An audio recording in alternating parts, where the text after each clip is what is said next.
What happened to the women who watched their husbands abandon everything to follow a carpenter from Nazareth? While we know the names of the 12 disciples who changed the world, history has been strangely silent about the wives they left behind. Did Peter's wife ever forgive him for walking away from his fishing business? How did these women survive financially and emotionally while their husbands traveled with Jesus for 3 years? Tonight, we're uncovering the untold stories that the Bible only hints at, stories of sacrifice, faith, and heartbreak that will completely change how you view the greatest story ever told. Though before we dive in, take a moment to like the video and subscribe, but only if you genuinely like what I do here. Thank you for joining me today. Let us know where you're watching from and what time it is. It really makes us feel like the global community it really is. Let's get into it. The day they left. An introduction to the women in the shadows. The nets fell from their hands. The boats rocked gently at the shore. 4 men walked away from everything they knew, following a teacher from Nazareth who promised to make them fishers of men. This moment appears in every gospel. Peter, Andrew, James, and John leaving their father, their trade, their entire world. The story moves forward without pause. Jesus calls, they follow. The narrative continues, but someone had to pick up those nets. Beyond the dramatic call and the instant obedience lies another story entirely. These men were not wandering philosophers or unmarried students. Jewish men of this period married young, typically between 18 and 20 years old, according to rabbinic sources from the Mishnah. Marriage was not optional. It was expected, commanded even, woven into the fabric of how a proper Jewish life unfolded. The Talmud later recorded the teaching that an unmarried man lived without joy, without blessing, without goodness. This wasn't merely cultural preference. This was religious duty. When Peter left his nets, he left a wife. We know this with certainty. The Gospel of Matthew records Jesus healing Peter's mother-in-law, which confirms Peter had married into a family. Paul's first letter to the Corinthians mentions Peter traveling with his wife in ministry. She existed. She had a name, though history never recorded it. She had a life, though Scripture never detailed it. She watched her husband walk away that morning, and everything changed. James and John left their father Zebedee in the boat with the hired servants. The presence of hired workers tells us something important about their family's economic standing. This was not a struggling household. This was a successful fishing enterprise, substantial enough to employ others. In such a family, marriage would have come early and would have been carefully arranged. These were not poor bachelors. They were established men with responsibilities that extended far beyond themselves. The women they married expected certain things: security, partnership, the rhythm of life that came with the fishing trade. The Sea of Galilee teemed with life, and Capernaum thrived because of it. Fish were salted, dried, and shipped across the region. The excavations at Capernaum, documented by Franciscan archaeologists throughout the 20th century, reveal a town built on commerce and community. Stone houses packed together, synagogues where families gathered, markets where women negotiated prices and maintained the delicate balance of household economy. These wives woke one morning to find their husbands gone. Not for a fishing expedition that would return by evening. Not for a trip to Jerusalem that would last a week or two. Gone in a way that felt permanent, following a teacher whose mission no one fully understood yet. The scriptures race forward to miracles and teachings, to conflicts with Pharisees and moments of revelation on mountaintops. The women remain in Capernaum. They wake each day to manage what was left behind. The boats still needed repair. The nets still needed mending. The servants still needed wages. The children still needed food. The mothers-in-law still needed care. The bills still came due. More than abandoned, these women became the foundation that made everything else possible. Without them, the entire mission collapses before it begins. Peter cannot follow Jesus if his household falls into chaos. James and John cannot leave if their family business crumbles. Matthew cannot walk away from his tax booth if his wife has no means to survive the scandal that follows.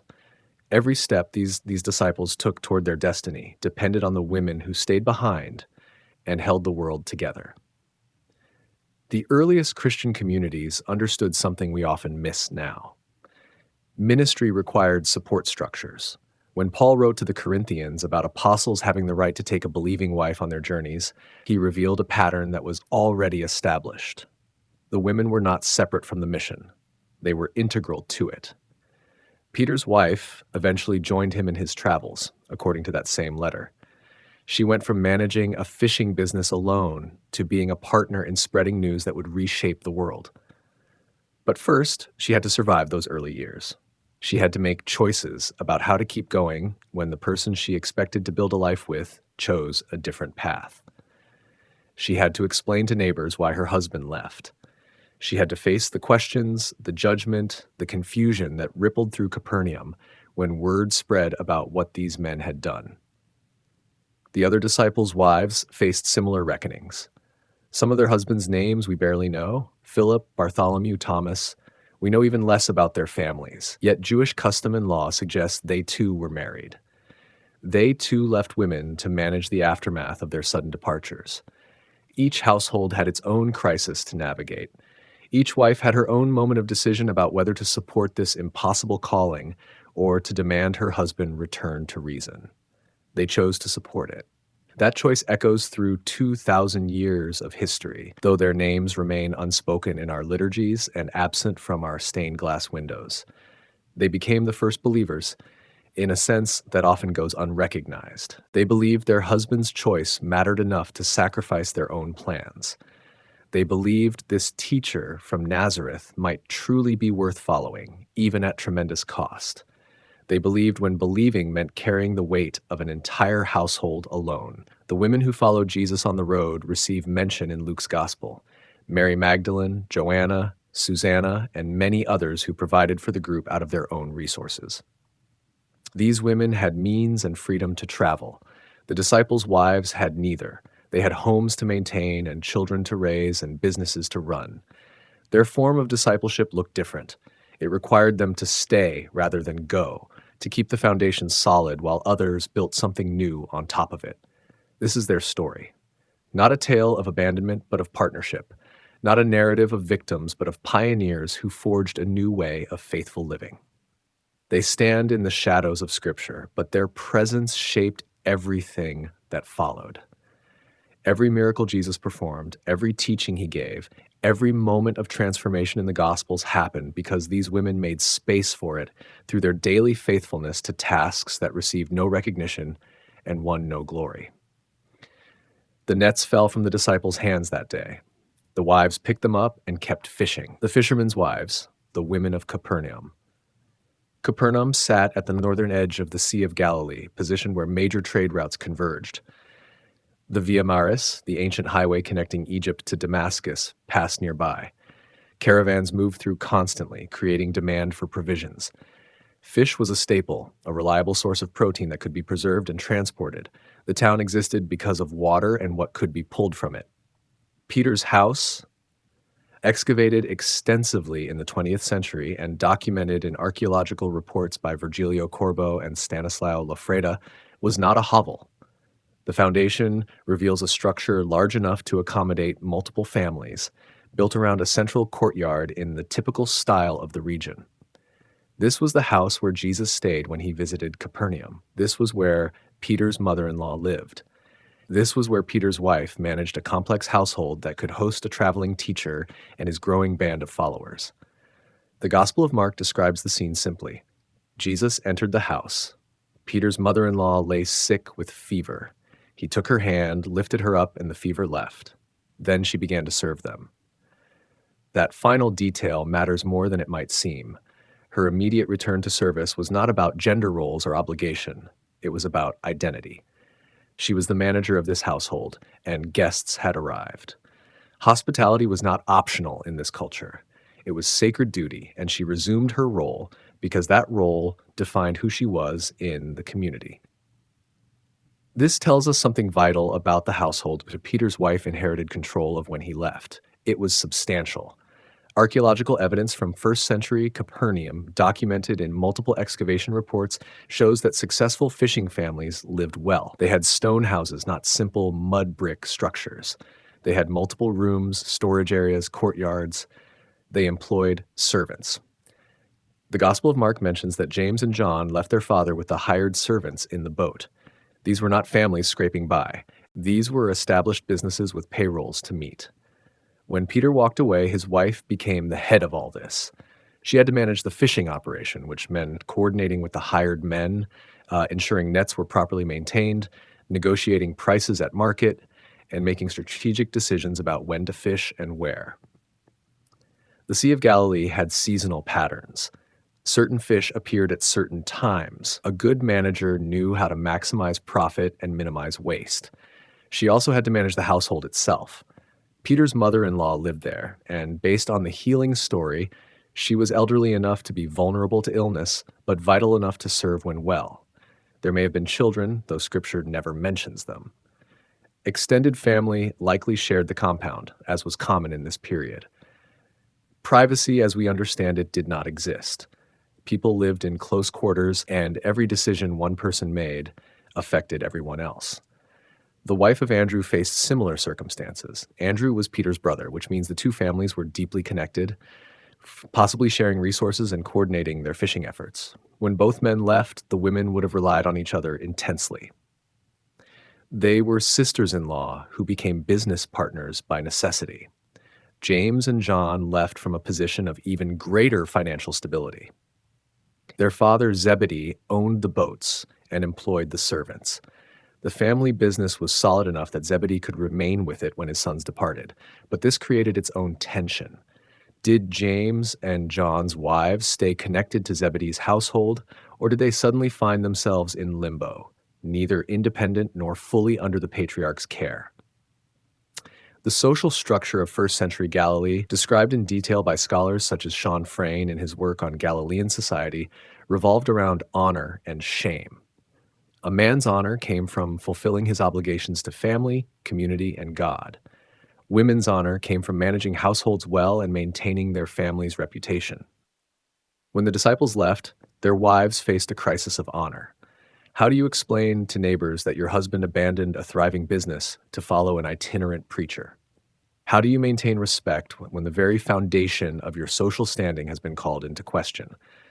They managed by doing what women in that culture knew how to do. They worked. They adapted. They found ways to make the situation function despite its strangeness.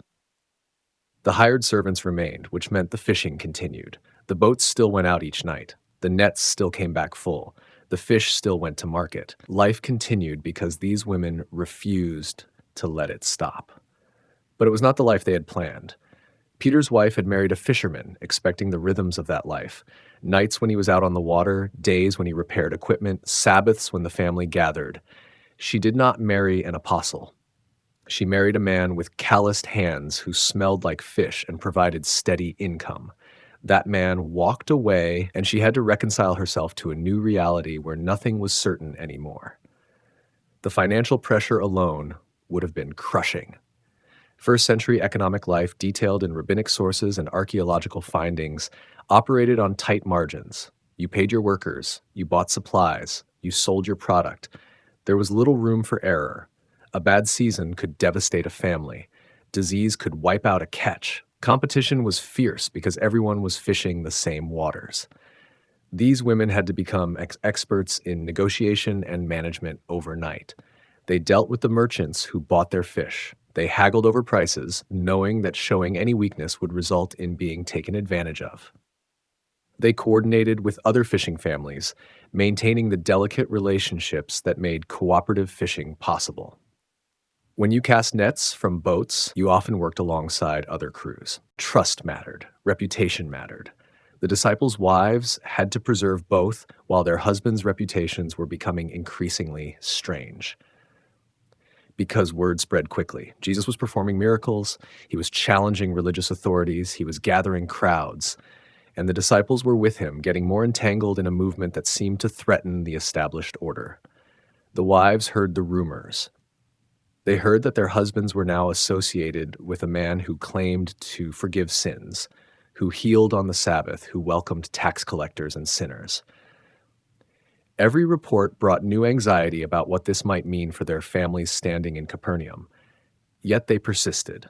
They kept the businesses running. They kept the households functioning. They proved that faith sometimes looks like staying in place and doing the hard, unglamorous work that makes room for others to do extraordinary things. The disciples could follow Jesus because their wives held everything together back home.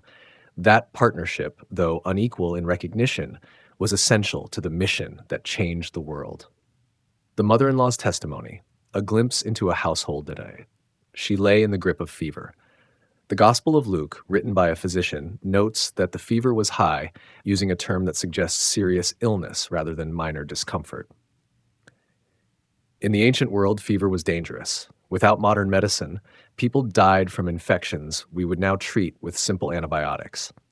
When Jesus entered Peter's house and found his mother-in-law sick, he encountered a woman whose life was genuinely at risk. He stood over her. He rebuked the fever. It left immediately. She got up and began to serve them. This moment of service reveals everything about who she was in that household. Her name never appears in Scripture. Jewish and Christian tradition later called her various names, but the Gospels themselves offer no identifier beyond her relationship to Peter. She was someone's mother. She was Peter's wife's mother. Her identity existed entirely through her connections to others, which was typical for women of that era. Yet her actions speak volumes about her role and authority. When she rose from her sickbed and immediately began serving the guests, she was not simply being hospitable in a generic sense. She was resuming her position as the household's manager. Archaeological evidence from Capernaum, particularly the excavations of the traditional site of Peter's house, shows a dwelling large enough to accommodate extended family and guests. This was not a small apartment. This was a compound where multiple generations lived together, where travelers could be hosted, where community happened. The mother-in-law was the matriarch of this compound. She would have been the one who organized meals, directed servants, made decisions about resources, and maintained the household's daily operations. When Peter left to follow Jesus, this woman became even more essential. She was the elder, the one with experience and authority, the one who could help Peter's wife navigate the sudden chaos of managing everything alone. Her presence also tells us something about Peter's wife's background. In first-century Jewish culture, detailed in the Mishnah and other rabbinic sources, mothers often lived with married daughters, especially if they were widowed. The fact that Peter's mother-in-law lived in his house suggests either that his wife was an only child or that Peter's household was the most stable and prosperous option for her care.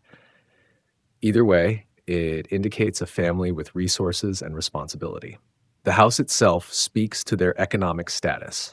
First-century Capernaum had a mix of dwellings from simple single-room structures to more elaborate multi-room compounds. Peter's house fell into the latter category.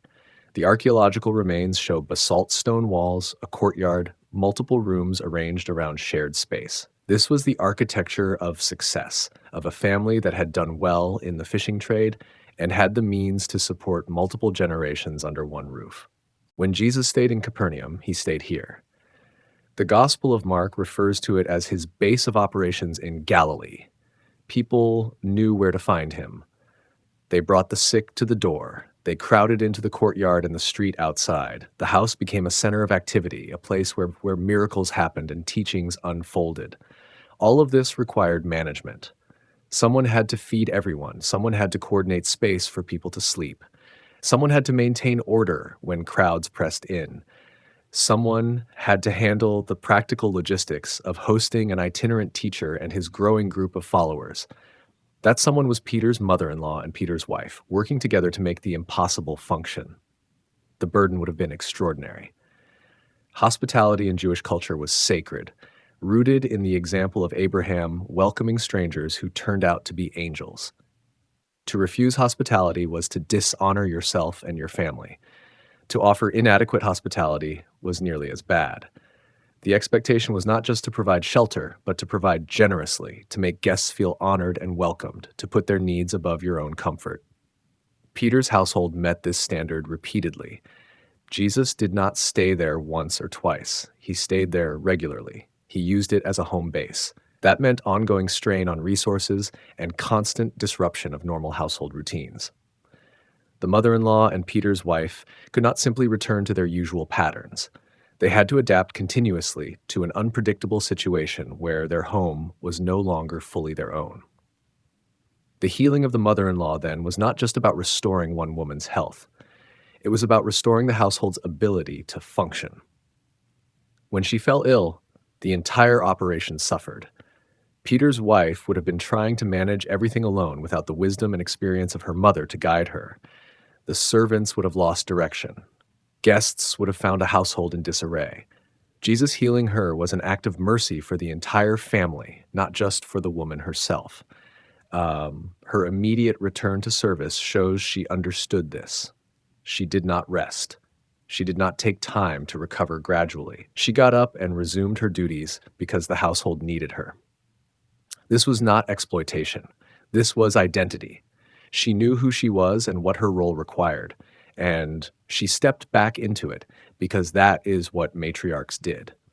They carried the weight of making everything function, and they did it without complaint or recognition. The relationship between Peter's wife and her mother must have been crucial during the years when Peter traveled with Jesus.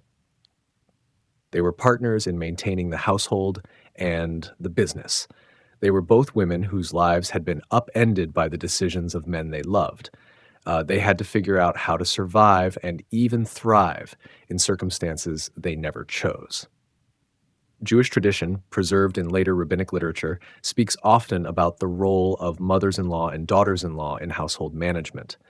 The relationship could be fraught with tension as the younger woman tried to establish her own authority while the elder woman held on to her position. But it could also be deeply supportive, with the older woman's wisdom complementing the younger woman's energy and strength. In Peter's household, the evidence suggests the latter. The mother-in-law's willingness to serve Jesus and his followers indicates she supported the mission her son-in-law had joined. Her presence in the household and her continued health suggest Peter's wife valued her and cared for her well. This was a family that functioned through cooperation rather than conflict, which made it possible for them to handle the extraordinary demands placed upon them. The household that could host Jesus and feed crowds and provide rest for traveling disciples was a household that required exceptional management. The mother-in-law's healing was essential to that management. Her testimony, though she never speaks a word in Scripture, is told through her actions. She served. She made room. She enabled the mission by doing the unglamorous work of keeping a household running under impossible conditions. Her legacy is written in every moment Jesus spent in Capernaum, in every teaching he gave from that house, in every life changed by the ministry that operated from her doorstep. The tax collector's wife, the social pariah of Matthew 9. Matthew sat at his tax booth. Jesus passed by and said simply, "Follow me." Matthew got up and followed. The gospel records this with stark brevity, as though it were the most natural thing in the world. It was not natural. It was scandalous. Tax collectors in first-century Judea were collaborators with Rome. They collected taxes on behalf of the occupying power, taking a percentage for themselves. The system was corrupt by design. Rome auctioned tax collection rights to the highest bidders, who then squeezed as much as possible from the population to recoup their investment and make a profit. Exact rates were unclear, giving collectors freedom to overcharge and pocket the difference. This made them wealthy. It also made them despised. The Pharisees considered tax collectors ritually unclean, lumping them together with sinners and prostitutes. Rabbinic writings from the period, compiled in the Mishnah and Talmud, discuss tax collectors with contempt. They could not serve as witnesses in court. They could not serve as judges. They were excluded from certain religious practices. To eat with a tax collector was to become unclean yourself, to associate with someone who betrayed his own people for profit. Matthew was one of these men. His booth sat in Capernaum, likely near the harbor where goods were loaded and unloaded. Every transaction passed through him. Every merchant who brought fish or grain to market paid Matthew's fee. Every trader who moved goods along the Via Maris dealt with Matthew's demands. He was unavoidable and universally loathed. When Jesus called him, Matthew left everything. He walked away from guaranteed income, from financial security, from the social identity he had built. He left his tax booth unattended, his contracts unfulfilled, his entire operation abandoned. Then he threw a party at his house, inviting Jesus and his disciples along with other tax collectors and sinners. The Pharisees objected, asking why Jesus ate with such people. Jesus replied that he came to call sinners, not the righteous. Nowhere in this story does Matthew's wife appear, but she must have existed. Jewish men married. Tax collectors, despite their profession, were still Jewish men who followed cultural norms around marriage and family. Matthew would have had a wife. She would have shared in his wealth and his shame. Think about what her life was like before Jesus called her husband. She lived well materially. Tax collectors made considerable money. Matthew could afford a house large enough to host banquets. He could afford food and wine for a crowd. His wife wore decent clothes and never worried about having enough to eat. But she paid a different price for this comfort. Her neighbors despised her. When she walked through Capernaum's streets, people avoided her. Mothers pulled their children away. Merchants gave her cold stares. Other women did not invite her to their gatherings or include her in their community life. She was a tax collector's wife, which meant she was contaminated by association. Her husband's choices isolated her completely. She could not participate in normal social life. The evidence from rabbinic sources about ritual purity and social boundaries shows how seriously these divisions were maintained. To associate with a tax collector was to risk your own standing. People protected their reputations by shunning those who collaborated with Rome. Matthew's wife bore that shunning every day. When Matthew left to follow Jesus, her situation became even more precarious. He walked away from the source of their income. The tax booth would have gone to someone else. The Roman authorities would have found another collector. Matthew's contracts and obligations would have fallen into disarray. Whatever money they had saved was all that remained, and that would not last forever. More than the financial crisis, though, was the social earthquake. Matthew's former associates, the other tax collectors and collaborators, would have seen his conversion as a betrayal. He left their ranks to join a movement that seemed to oppose everything they represented. Jesus preached about the kingdom of God, which implicitly challenged Rome's authority. He spoke about the poor inheriting the earth, about the last being first. This was dangerous talk for those who profited from the current order. Matthew's wife lost her community among the collaborators. But she could not simply return to the wider Jewish community either. The fact that she had married a tax collector in the first place marked her. The years she had lived well off Roman coins marked her. The association was permanent. Even if she wanted to rejoin proper Jewish society, they would not have fully accepted her. She existed in a no-man's land between two worlds, belonging to neither. The collaborators had cast her out because her husband abandoned them. The faithful Jews had never accepted her because of who her husband was. She was utterly alone in a society that operated entirely through community and connection. The Gospel of Matthew, which scholars believe was written by this same Matthew, shows particular concern for outsiders and marginalized people. It emphasizes Jesus' care for the poor, the sick, the despised. It includes stories about Gentiles who showed greater faith than Jews. It records Jesus's harsh words for religious leaders who placed heavy burdens on people while doing nothing to help them. This perspective may reflect Matthew's own experience of being on the outside, of understanding what it meant to be judged and excluded. His wife would have shaped that perspective. Living with her pain, watching her isolation, seeing how brutally society could treat those it deemed unworthy, would have formed Matthew's understanding of mercy and grace. When he wrote about Jesus eating with sinners, he was writing about a meal he hosted, at a table where his wife served food, in a house where she had endured years of loneliness. The decision to follow Jesus may have come as relief to her, or it may have come as another blow. Relief because it meant escape from the tax collector's life, from the corruption and the shame. Another blow because it meant instability, uncertainty, and continued isolation in new forms. She had to weigh freedom against security, hoping her husband's choice would somehow lead to redemption rather than ruin. The other disciples' wives may have struggled to accept her. She was different from them. She came from a compromised background. Her husband's wealth came from oppressing his own people. Even if they tried to be welcoming, old prejudices would have been hard to overcome. The fishing families of Capernaum would have paid taxes to Matthew. They would have resented him and by extension resented his wife. Building trust would take time. Yet Matthew's gospel suggests he found acceptance eventually. He became one of the 12. He witnessed the resurrection. He wrote one of the foundational documents of Christian faith.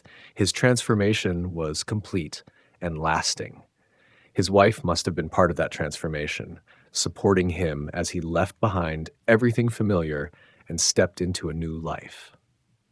Her story is untold, but her presence shaped the man who would tell the story of Jesus to generations of believers who followed. The political wife, the woman married to a zealot. Simon the Zealot appears in every list of the 12 disciples. His designation sets him apart immediately. Peter was a fisherman. Matthew was a tax collector. These were occupations. Zealot was not an occupation. It was an identity, a commitment, a dangerous political stance in occupied Judea. Scripture does not explicitly tell us Simon was married. Yet, given the cultural expectations of first-century Jewish life, where marriage was the norm for men of his age, we can reasonably explore what life might have been like for a wife in his position. This is speculation grounded in historical context rather than biblical certainty. If Simon had a wife, she married into a specific kind of danger. The Zealots were revolutionaries. They rejected Roman rule absolutely. Where others accommodated or collaborated, the Zealots resisted. They believed God alone should rule over Israel, and any foreign power was an abomination. This belief led to action. Zealots organized protests. They disrupted Roman administration. Some engaged in violence against collaborators and occupiers. The movement varied in its tactics, but its core conviction remained firm. Rome had to go. Scholars debate the precise nature of the Zealot movement during Jesus' lifetime. Josephus, the first-century Jewish historian, describes various resistance groups that flourished before and during the Jewish revolt of 66 CE. Some were organized bandits. Some were religious purists. Some were outright terrorists who targeted Roman officials and Jewish collaborators. The term zealot might refer to a specific faction or might be a general description of Simon's political sympathies. Either way, being called a zealot meant something clear to those who heard it. This man opposed Rome. If Simon was married, his wife would have known what this meant. Roman authorities watched these men. Informers tracked their movements. Any gathering of known resistance members drew suspicion. The Romans dealt harshly with rebellion. Crucifixion was their preferred method of execution for political criminals, designed to terrify others into submission. Crosses lined roads as warnings. Bodies hung there for days. Simon's wife knew this when she married him. She knew her husband's beliefs could get him taken in the night. She knew soldiers might come to search their house. She knew association with the resistance movement put her entire family at risk. Yet she married him anyway, which suggests she shared his convictions or at least accepted them as part of who he was. Then Jesus called Simon to follow him. Simon left the resistance to join a teacher who preached a very different kind of revolution. Jesus spoke about turning the other cheek. He commanded his followers to love their enemies. He said to give to Caesar what belonged to Caesar. He welcomed a Roman centurion who showed faith. Everything about Jesus' message seemed to contradict what zealots believed about how to respond to occupation. Simon's wife must have been bewildered. Her husband had been committed to violent resistance, to using force to drive out the oppressors. Now he followed a man who told people to pray for those who persecuted them. The cognitive dissonance would have been staggering. What did it mean? Had Simon abandoned the cause? Had he betrayed everything they believed in? Or had he found a better way? The decision also would have changed her relationship with the resistance community, if she had one. Simon's comrades would have viewed his departure with suspicion at best, as outright betrayal at worst. Men who fought together formed deep bonds. They trusted each other with their lives. When one left, especially to join a movement that seemed passive in the face of Roman power, it raised questions. Was Simon still reliable? Would he inform on his former associates? Could he be trusted? If Simon had a wife, she would have borne the brunt of that suspicion. She remained in their community while he traveled with Jesus. She faced the questions and the cold shoulders. She had to explain why her husband left, though she might not have fully understood it herself. She had to maintain relationships with people who felt abandoned by Simon's choice. At the same time, she faced danger from her husband's past. Roman records were kept. Informers remembered faces. If Simon was known as a zealot, his family remained marked by that association. Authorities might still watch their house. They might still question his wife. Being married to a former revolutionary did not grant immunity from suspicion. If anything, it made her more vulnerable because now she had less protection from the resistance network that once provided some degree of security. The teachings of Jesus that Simon brought back when he visited home must have challenged everything this woman understood about fighting oppression. The zealots believed in active resistance, in making life difficult for the occupiers, in demonstrating through action that Israel would not submit. Jesus preached about a kingdom not of this world. He spoke of spiritual transformation rather than political overthrow. He said the meek would inherit the earth. How does a woman who married a revolutionary reconcile that message? How does she make sense of her husband abandoning the fight? She had to reimagine everything. The enemy was no longer just Rome. The battle was no longer just political. The victory Jesus promised looked nothing like the victory the zealots pursued. Yet Jesus also spoke about justice. He condemned the rich who oppressed the poor. He challenged religious leaders who placed burdens on people. He overturned tables in the temple, showing he was not passive in the face of corruption. He stood up to power, just in a different way than the zealots did. Maybe Simon's wife found something in that message that resonated with her deeper hopes. Maybe she realized that driving out Rome would not solve the real problem, that human hearts needed changing more than governments needed overthrow. The other disciples included Matthew, the tax collector who represented everything zealots hated. The irony would not have been lost on anyone.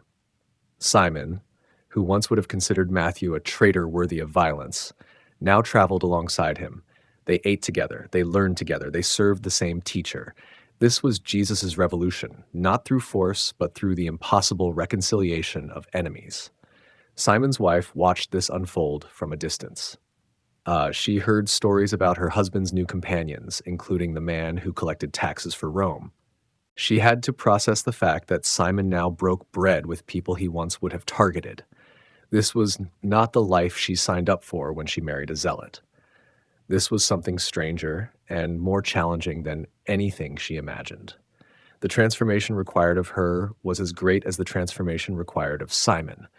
She had to let go of certainty about who the enemy was and how to fight. She had to trust that her husband's new path, though it looked like surrender, might actually be courage of a different kind. She had to hope that Jesus knew something about changing the world that the zealots, for all their passion and commitment, had missed. A community of women, the unseen support network. Luke's gospel preserves a detail the other evangelists omit. After describing the 12 disciples, Luke mentions the women who traveled with Jesus.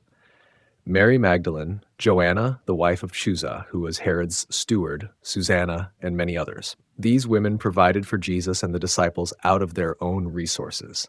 They were part of the movement from the beginning, not as passive followers, but as active supporters who made the mission financially possible.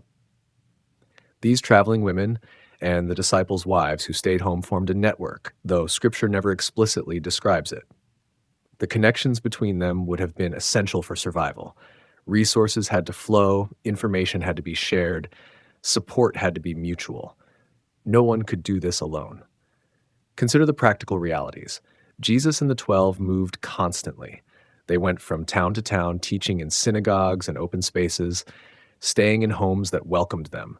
They needed food and shelter daily. They needed clothing and basic supplies. They needed money for travel and offerings in synagogues.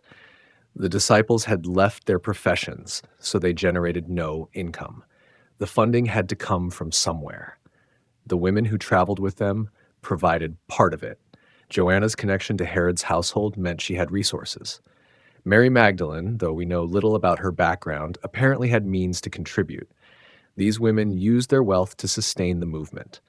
But their resources were not unlimited. The network had to extend beyond just those who traveled. The disciples' wives, still managing businesses in Capernaum and other towns, could send resources. A portion of the fishing income could be redirected. When Peter returned home periodically, his wife could give him money for the journey. When James and John visited their father's household, they could receive supplies. The connections between the home base and the traveling mission kept both parts functioning. Information flowed the same way. The women who stayed home heard reports about what was happening on the road. They learned about the miracles, the growing crowds, the increasing tensions with religious authorities. This knowledge helped them understand why their husbands could not simply return home. It reinforced that the mission was real and important, worth the sacrifice it required. The traveling women brought news back. When Mary Magdalene or Joanna passed through Capernaum, they could visit Peter's house. They could tell his wife directly what they had witnessed. They could describe the healings and the teachings, making the abstract mission concrete and tangible. These face-to-face conversations built trust and solidarity between women who were all giving up normal life to support something extraordinary. The women who stayed home also supported each other. Peter's wife and Andrew's wife were family. James and John's wives had connections to each other. Matthew's wife, though more isolated, could be integrated into this network over time. They shared resources, helped with each other's children, coordinated business decisions, and provided emotional support through the loneliness and uncertainty. First-century Jewish culture, documented in rabbinic sources, placed high value on community. Women gathered for ritual baths, for market days, for Sabbath preparations. These regular interactions created bonds that sustained people through hardship. The disciples' wives could not be entirely open about their situation without facing judgment, but with each other they could speak freely. They understood what the others were experiencing in ways no one else could. The loneliness of sleeping alone night after night. The weight of making every decision without a partner. The fear that something terrible might happen on the road and they would not even know until weeks later. The confusion about whether this was all worth it. They could voice these struggles to each other without shame. The network also included the mothers and mothers-in-law. Peter's mother-in-law was part of this community. The mothers of James and John, both mentioned in the Gospels, were involved. These older women brought wisdom and perspective. They had lived through hardships before. They knew how to endure. They could guide the younger women through the immediate crises and help them see beyond the current moment. Mary, the mother of Jesus, was part of this wider network as well. She appears at the wedding in Cana with Jesus. She stands at the cross. She joins the disciples in the upper room after the resurrection. Throughout Jesus' ministry, she remained connected to the movement. The disciples' wives would have known her, sought her counsel, learned from her experience of trusting God through impossible circumstances. The connections ran deep and wide. When persecution came, when opposition grew fierce, when the crucifixion shattered everything, these relationships held. The women did not scatter. They did not abandon each other. They stayed together, supporting and sustaining each other through the darkest moments. This pattern continued into the early church. The book of Acts describes believers meeting in homes, sharing resources, caring for widows. Women like Lydia opened their houses to traveling apostles. Priscilla worked alongside her husband, Aquila, in ministry. The structure Jesus' followers created was built on networks of mutual support, and women were central to those networks from the very beginning. The disciples' wives pioneered this model. They learned how to maintain connection across distance. They figured out how to share resources sacrificially. They developed practices of mutual care that would become foundational to Christian community. Their network was not just about survival. It was about creating something new, a way of living together that transcended normal family and social structures. Jewish society was organized around patriarchal households and clear social hierarchies. The network of women supporting Jesus' mission challenged these structures without openly rebelling against them. They worked within the system while building something that would eventually transform it. They managed households and businesses as expected, but they directed resources toward a movement that would redefine what household and community meant. The traveling women and the women who stayed home were partners in a shared mission. Neither group could succeed without the other. Those on the road needed the financial and material support from home. Those at home needed the encouragement and vision from those who witnessed the ministry directly. Together, they made it possible for Jesus to travel, teach, and gather followers without worrying about basic logistics. This partnership also meant shared risk. When authorities started tracking Jesus, everyone associated with him became suspect. The women who traveled openly with him faced direct danger. The women at home faced investigation and suspicion in their communities. They all knew the mission could cost them everything, but they chose to continue because they believed in what Jesus was doing. The strength of their network became most apparent during the crucifixion. The male disciples fled. Peter denied knowing Jesus. They hid, terrified that they would be arrested next. The women stayed. They stood at the cross, watching the horror unfold. They followed to see where the body was laid. They prepared spices for proper burial. They showed up at the tomb on the third day. This courage came from their network. They were not alone. They had each other. They had practiced supporting one another through fear and uncertainty for 3 years. When the ultimate test came, their bonds held strong. They did not abandon each other, so they did not abandon Jesus, even when everything seemed lost. The rumors and the worry. Life on the road from afar. The reports arrived in fragments. A merchant passing through mentioned that Jesus had healed a paralyzed man in someone's house. A traveler from Jerusalem said the Pharisees were asking questions, making accusations about Sabbath violations. A neighbor heard from a cousin that crowds were so large that people were climbing trees just to see this teacher from Nazareth. Each piece of information created more questions than answers. The disciples' wives lived with constant uncertainty. They did not travel with their husbands. They could not see what was happening. They had to rely on secondhand accounts that were often exaggerated, sometimes conflicting, always incomplete. They heard about miracles. They heard about confrontations. They heard about narrow escapes.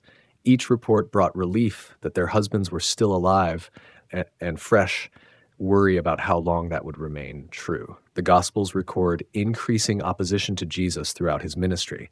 The Pharisees questioned his authority. The scribes challenged his interpretations of the law. The Herodians, who supported the ruling dynasty, viewed him with suspicion. The crowds that followed him everywhere created instability that worried both Jewish and Roman authorities.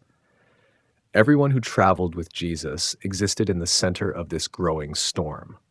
When news reached Capernaum that Pharisees from Jerusalem had come to investigate Jesus, the wives must have felt their hearts sink. Jerusalem Pharisees were not local critics. They represented the religious establishment's central authority. Their presence meant the situation was escalating. Their questions would be sharper, their judgment harsher. This was no longer just local controversy. This was becoming something bigger and more dangerous. Reports of the confrontations would have been terrifying. Jesus called the Pharisees hypocrites. He accused them of caring more about ritual than righteousness. He challenged their interpretations publicly, undermining their authority in front of crowds. In a society built on honor and shame, these were serious offenses. The Pharisees would not simply let such challenges pass. They would retaliate. The wives heard about the plot to destroy Jesus. Mark's gospel mentions that Pharisees and Herodians began conspiring together about how to eliminate him. This alliance was unusual. These groups normally opposed each other. Pharisees were religious purists who disliked Herod's dynasty. Herodians were political pragmatists who supported Roman-backed rulers. When these enemies joined forces against Jesus, it showed how threatening he had become. Peter's wife learned her husband was in the inner circle of a movement that powerful people wanted to stop. Matthew's wife discovered that her husband, who had already been hated as a tax collector, was now associated with someone religious leaders considered a heretic. Simon's wife found out that her husband had left violent resistance only to end up in a different kind of danger, one that might prove just as fatal. The rumors about specific incidents made it worse. Jesus drove out demons, and the Pharisees accused him of working through the power of the devil. He healed on the Sabbath, and they called it lawbreaking. He ate with sinners, and they said he was unclean. Every miracle and every act of mercy became ammunition for his enemies. The wives heard these accusations and wondered how this would end. Nothing about the trajectory seemed sustainable. Then there were the crowds. Thousands of people followed Jesus into the wilderness. They pressed so close that he had to teach from a boat to avoid being crushed. They tore apart a roof to lower a paralyzed man to him. This kind of attention was dangerous. Rome dealt harshly with anyone who could gather and mobilize large groups. The authorities would be watching, they would be taking notes, they would be planning how to handle this growing problem. The wives worried about basic safety. Where were their husbands sleeping? Were they eating enough? What happened when the crowds became unruly? The Gospels record moments when Jesus had to withdraw to remote places because the press of people was too much. His disciples went with him, which meant they were sometimes in isolated areas without normal protections. Bandits roamed the countryside. Wild animals posed threats. The journey itself was exhausting. Disease was another constant fear.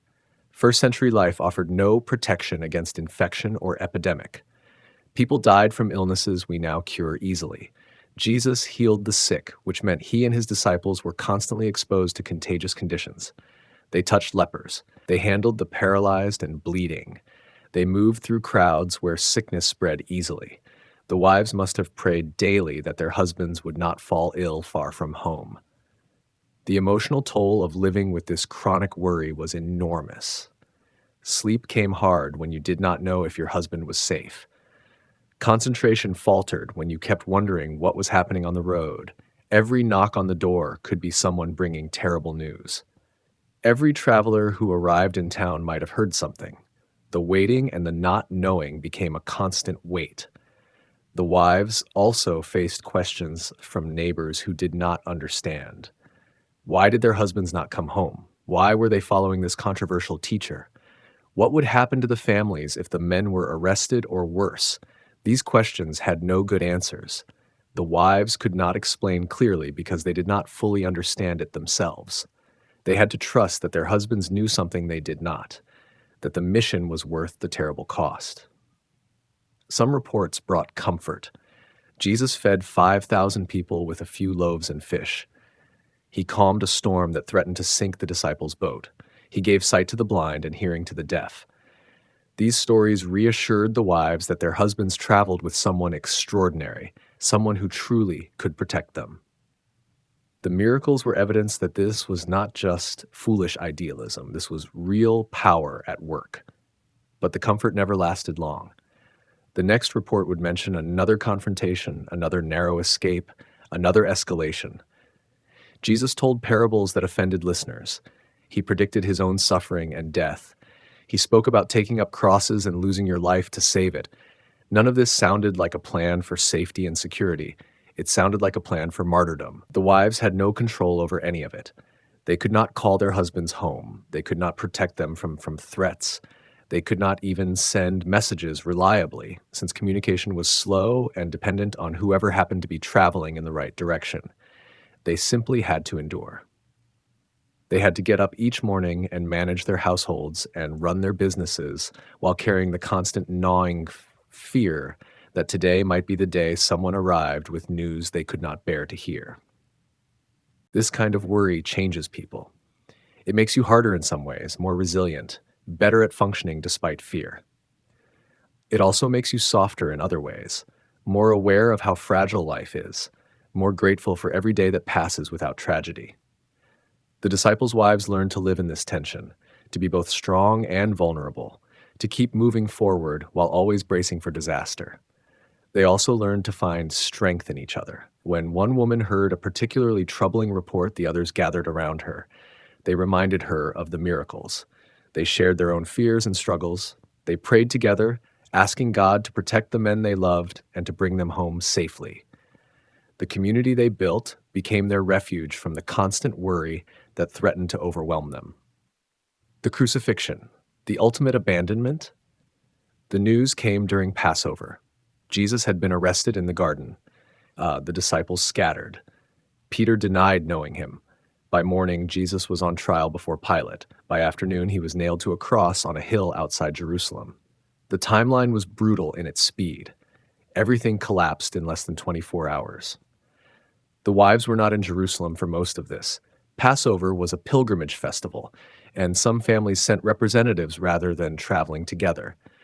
The disciples had gone to Jerusalem with Jesus. Most of their wives likely remained in Galilee, managing homes and businesses, though some may have made the journey. They were miles away when the crisis unfolded, or if present, were witnesses to events that unfolded with shocking speed. Those who remained in Galilee learned about it later, from travelers returning from the festival who carried the shocking news north. Imagine receiving that information if you were in Galilee. Your husband has been following a teacher for 3 years. You have sacrificed and adapted and supported this mission despite the cost.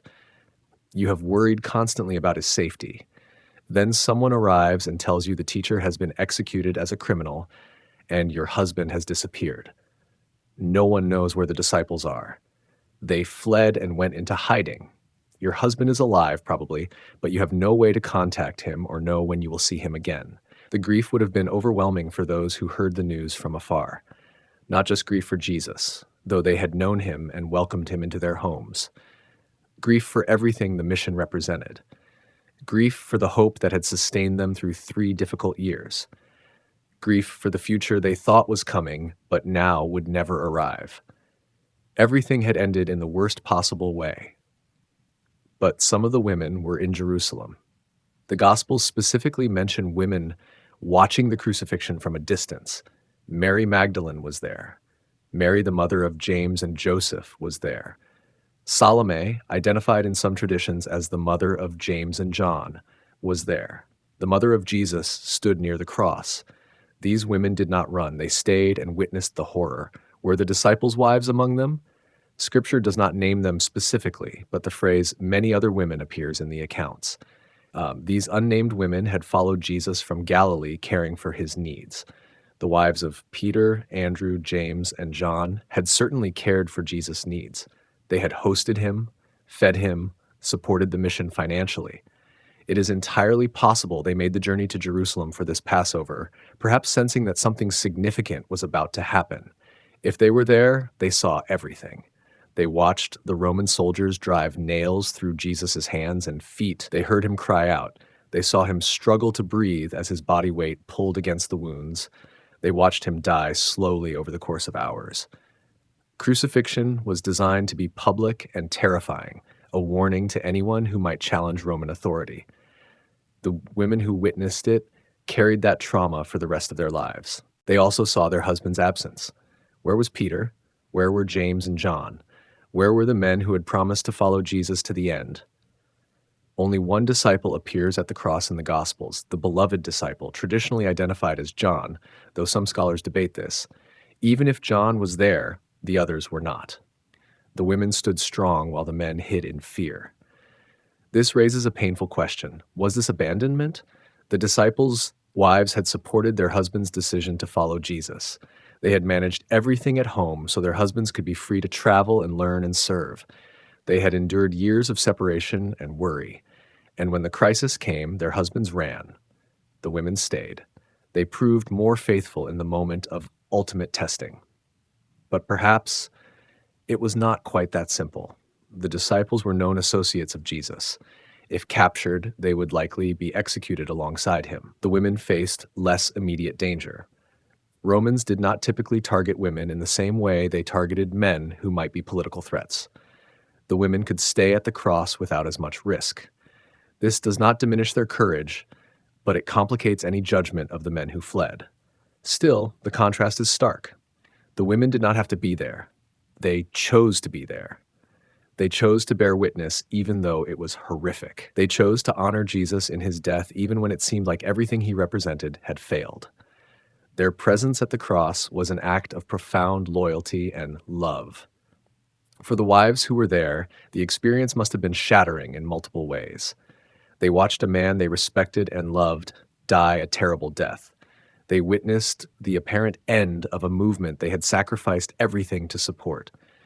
They saw their husbands' failure to show up in the most critical moment. They had to process all of this simultaneously while standing in public view, maintaining composure, refusing to break down completely. For the wives who were not in Jerusalem, the shock came later but was no less devastating. They learned about the crucifixion after the fact. They heard that their husbands had fled. They had to imagine what had happened without having witnessed it themselves. They had to wait for their husbands to emerge from hiding and make contact. The uncertainty about whether their husbands were safe added another layer of anguish to their grief about Jesus. The days immediately after the crucifixion were the darkest. Jesus was dead. The disciples were scattered. The mission had failed. Roman and Jewish authorities were watching for any attempt to continue the movement. Everything the disciples and their wives had worked for over 3 years was finished. There was nothing left but to mourn and try to figure out how to rebuild the lives they had set aside. The women who stayed at the cross watched where Jesus was buried. Joseph of Arimathea, a member of the council, asked Pilate for the body. He placed it in a tomb carved from rock. The women observed this carefully, noting the location. They planned to return after the Sabbath to anoint the body properly with spices and ointments. Jewish burial customs, detailed in rabbinic literature, required this care for the dead. The women would not let Jesus lie in the tomb without proper preparation, even if everything else had fallen apart. The Sabbath that fell between the crucifixion and resurrection must have been unbearable. The law required rest, but rest was impossible when your world had just collapsed. The women sat in silence or quiet conversation, processing what had happened, trying to make sense of the senseless. Some of them were together, supporting each other. Others were alone with their thoughts and their grief. No one expected what would come next. The crucifixion seemed like the end of the story. It was not abandonment in the sense of God forsaking them, though it felt like it in the moment.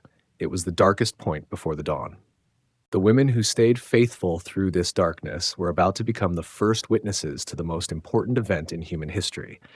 Their steadfastness at the cross positioned them to be first at the empty tomb. The empty tomb, news for the wives, first. The women went to the tomb at dawn on the first day of the week. The Sabbath had ended. They carried spices they had prepared to anoint Jesus' body. This was their final act of service, the last thing they could do for the teacher who had changed their world. They expected to find a sealed tomb, a dead body, and the sad work of funeral rites. They found something else entirely. The stone had been rolled away. The tomb was open. When they looked inside, the body was gone. In its place sat figures in white who told them not to be afraid. Jesus had risen. He was not there. They should go tell the disciples and Peter that Jesus was going ahead of them to Galilee, where they would see him. The gospel accounts vary slightly in their details about who exactly was present and what precisely was said, but all 4 gospels agree on one central fact: women were the first witnesses to the resurrection. Not the male disciples, not the religious authorities, not any important officials. Women, whose testimony was not even considered valid in first-century Jewish courts, were chosen to be the first to know that death had been defeated. Mary Magdalene features prominently in all the accounts. The other women present include Mary, the mother of James, Salome, and Joanna. These are the women who had followed Jesus from Galilee, who had provided for him and the disciples, who had stood at the cross when others fled. They came to the tomb expecting to serve a corpse. They became instead the first evangelists, carrying the news that would change everything. The angel's specific instruction to tell the disciples and Peter is significant. Peter receives special mention, perhaps because his denial needed special reassurance that he was still included. The message was meant for the inner circle, the 11 remaining disciples who were in hiding somewhere in Jerusalem. These women were commanded to find the men and deliver the news. This was not a small task. Jerusalem during Passover was crowded. The disciples were hiding, afraid of being arrested. Finding them required knowledge of where they might be and courage to move through the city when authorities were still alert after the execution. The women had to overcome their own shock and fear to carry out this mission. The Gospels describe their initial reaction as fear and amazement. They ran from the tomb. Mark's account says they said nothing to anyone because they were afraid, though this ending is disputed among scholars. The other Gospels show them running to tell the disciples. Matthew says they hurried away with fear and great joy. Luke says they remembered Jesus' words and told the 11 and all the others. John focuses on Mary Magdalene running to Peter and the beloved disciple. The disciples' response is telling. They did not believe the women. Luke records that the report seemed to them like nonsense. The women's words appeared to be idle tales, not credible testimony. Peter and John ran to the tomb to see for themselves. Only after they saw the empty grave cloths did they begin to consider that something extraordinary might have happened. This skepticism reveals the cultural assumptions at work. Women's testimony was not trusted. Even though these were women who had proven themselves faithful, who had stayed at the cross, who had maintained the movement's support for 3 years, their report of the resurrection was dismissed initially as hysteria or confusion. They had to insist, they had to convince. The most important news in history came through voices that were culturally conditioned to be ignored. For the disciples' wives, this moment had layers of meaning. If they were among the women at the tomb, they became the first to know that their sacrifice had not been in vain. Everything they had given up, all the struggle and worry and hardship, suddenly made sense. Jesus had risen. Death was not the end. The mission was not over. Their husbands had not followed a failed prophet. They had followed the Son of God who conquered the grave. If they were not at the tomb themselves, but received the news from the women who were, the impact was similar. The message came through other women first. The network that had sustained them through the difficult years now delivered the news that vindicated everything. They heard it from Mary Magdalene or Joanna or another woman who had witnessed the empty tomb and the angelic announcement. The news spread through the community of women before it fully convinced the men. The instruction to go to Galilee would have resonated especially with the wives. Galilee was home. It was where this all began, by the sea, where Jesus called the fishermen, in Capernaum, where he stayed in Peter's house. The angel's message meant a return to the familiar, but with everything transformed by resurrection. They could go home, but home would never be the same. The journey from Jerusalem back to Galilee would take several days. The women who had been at the tomb traveled with news that seemed impossible. They had seen the empty grave. They had heard the angel's words. They knew something world-changing had occurred, but they still had to process it, to figure out what it meant for their daily lives, for their futures, for the mission that had seemed to end in failure. Along the way, they would have talked constantly, trying to understand, trying to believe fully, trying to imagine what came next.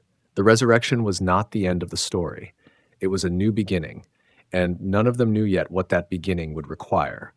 Would their husbands continue traveling? Would the danger increase now that Jesus had risen? Would life ever return to normal, or was normal over forever? When they reached Galilee, they found the disciples gathered, still processing everything themselves. Jesus appeared to them there, just as the angel had promised. He showed them his hands and his feet. He ate with them. He gave them instructions about what to do next. The resurrection became undeniable, and with that certainty came a new mission. They would take this news to the world. The wives watched their husbands transform, and the men who had fled in fear became bold proclaimers of resurrection. Peter, who had denied Jesus 3 times, became the spokesman who would address thousands on Pentecost.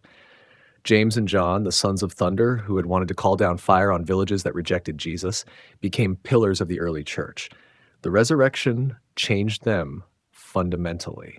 It changed the wives, too. They'd held everything together when it seemed like holding on was pointless.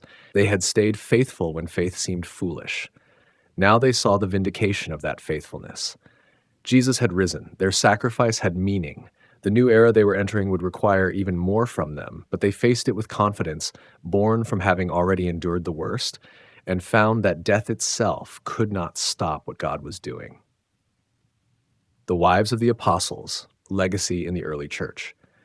The book of Acts opens with the disciples gathered in an upper room in Jerusalem. They were praying constantly, along with the women and Mary, the mother of Jesus. The text does not specify which women, but given the context, it likely included the disciples' wives. They were present at the birth of the church, in the room where the Holy Spirit descended at Pentecost, in the moment when everything changed. Pentecost marked a shift. The movement became public and powerful. Peter stood up and preached to the crowds gathered in Jerusalem for the festival. 3,000 people believed and were baptized that day. The church exploded into existence, and with it came new challenges. The apostles could no longer operate as a small traveling band. They had to organize, teach, manage conflicts, and lead a growing community. The wives had to adapt once again. Their husbands were no longer following an itinerant teacher through the countryside. They were leaders of a movement that was spreading rapidly and attracting both followers and fierce opposition. The danger had not ended with the resurrection. If anything, it had intensified. The authorities who had executed Jesus now wanted to stop his followers from spreading the message that he had risen. Acts records that the apostles were arrested multiple times. Peter and John were brought before the Sanhedrin and ordered to stop speaking about Jesus. They refused. Later, all the apostles were imprisoned, then miraculously released, then arrested again and flogged. The wives watched their husbands suffer repeated persecution, knowing that any arrest could end in execution. Yet the movement continued growing. Believers shared everything they had. They met in homes for meals and worship. They cared for widows and the poor. The structure of the early church relied heavily on households and the hospitality they provided. The wives who had learned to manage households during their husbands' absences now turned those same skills towards supporting the church. Peter's house in Capernaum appears to have remained a gathering place. Archaeological evidence suggests the site was venerated by early Christians, with clear evidence of a house church structure by the 4th century and possible earlier Christian usage, though scholars debate the exact timeline. This veneration suggests Peter's household continued serving the movement long after Jesus' death and resurrection. If his wife remained involved, she would have maintained that hospitality, that openness to the community, that willingness to let her home be used for something larger than her own family's needs. Paul's first letter to the Corinthians, written in the mid-50s CE, provides a glimpse into the later lives of the apostles and their wives. Paul defends his right to be accompanied by a believing wife, just like the other apostles and the brothers of the Lord and Peter. This indicates that Peter, at least, traveled in his apostolic ministry with his wife beside him. She had gone from managing things alone while he followed Jesus to becoming his partner in ministry as they together spread the gospel. This represents a significant development in her role. She was no longer just supporting from behind the scenes. She was actively involved in the mission itself. Traveling with Peter meant facing the same dangers he faced, speaking to the same communities, sharing in the work of teaching and organizing, and encouraging new believers. She became an apostle's wife in the fullest sense, equal partner in a shared calling. The other wives likely followed similar patterns, though we have less specific information about them. The early church's emphasis on hospitality, documented throughout Acts and the epistles, would have required women who were skilled at managing households and welcoming strangers. The disciples' wives had been training for this role for years without knowing it. Every time they opened their homes to Jesus and the traveling disciples, they were preparing to lead house churches that would become the foundation of Christian community. The book of Acts also shows the importance of women like Priscilla, Lydia, and others who opened their homes and provided crucial support for the mission. These women continued the pattern the disciples' wives had established. They used their resources, their skills, and their households to advance the gospel. They were not apostles themselves, but they were essential partners without whom the apostles could not have succeeded. The legacy of the disciples' wives extends beyond the first generation. The model they created of women managing complex household and business operations while supporting ministry became a template for Christian family life. The house church structure that dominated early Christianity depended on women who could organize gatherings, provide meals, coordinate resources, and maintain spaces where believers could meet safely. Their example also challenged cultural norms in subtle but important ways. They had learned to function independently when their husbands left to follow Jesus. They had made business decisions, managed finances, and led households without male oversight. This experience gave them confidence and competence that carried forward into the church. While early Christianity maintained many traditional structures, it also created space for women to exercise gifts and take on responsibilities that extended beyond conventional boundaries. The suffering they endured shaped the church's understanding of discipleship. Following Jesus cost them dearly. They sacrificed security, normalcy, and peace for the sake of the mission. Their willingness to pay that price helped establish the expectation that being a Christian might require suffering. The church honored martyrs and confessors, but it also honored the quiet endurance of those who supported the martyrs and confessors through years of daily faithfulness. Their anonymity is itself significant. We do not know most of their names. We have only fragments of their stories. Yet their influence permeated everything the early church became.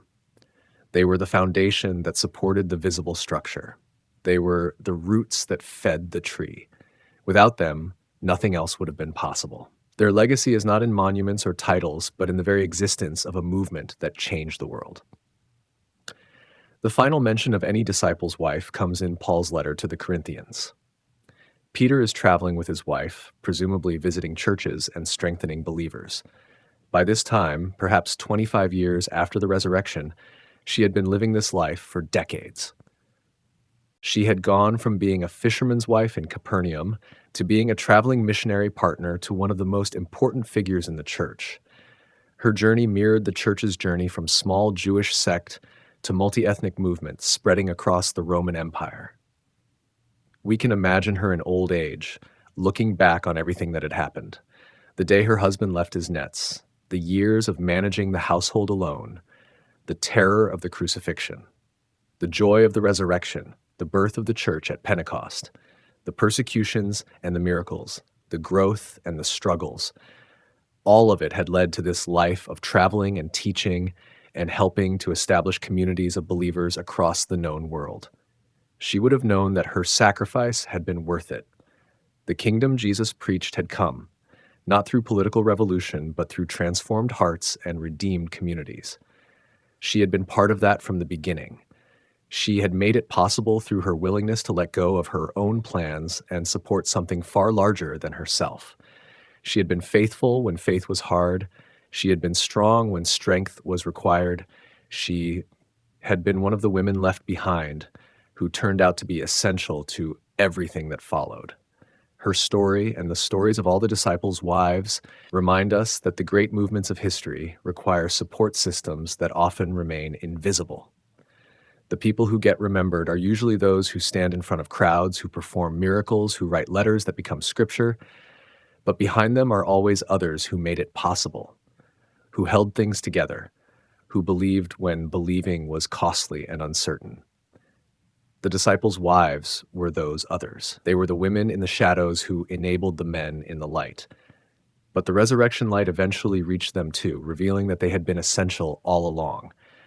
Their legacy lives in every Christian community that values faithfulness over fame, service over status, and the long obedience of supporting others in their callings.